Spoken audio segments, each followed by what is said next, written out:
জনতা party Bangladesh নামে নতুন রাজনৈতিক দল আত্মপ্রকাশ করেছে। দলের সংক্ষিপ্ত নাম জেপিবি।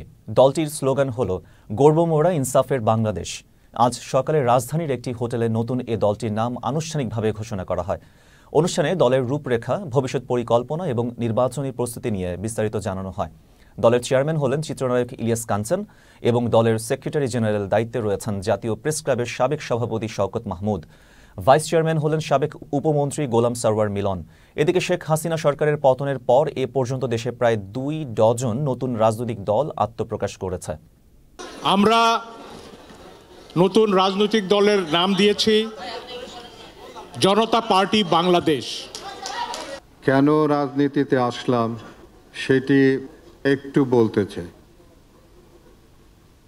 32 বছর আমি নিরাপদ সড়ক চায়ের আন্দোলন করেছি।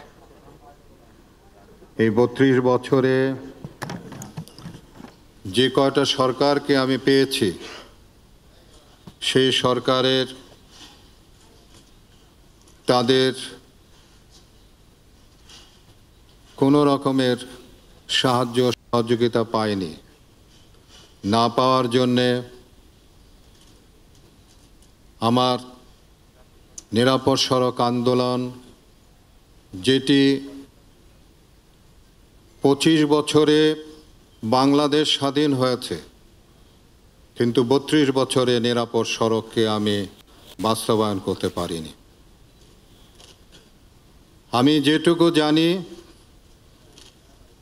এই 32 বছরে আমি বিভিন্ন দেশে বিদেশে সেমিনারে অংশগ্রহণ করেছি।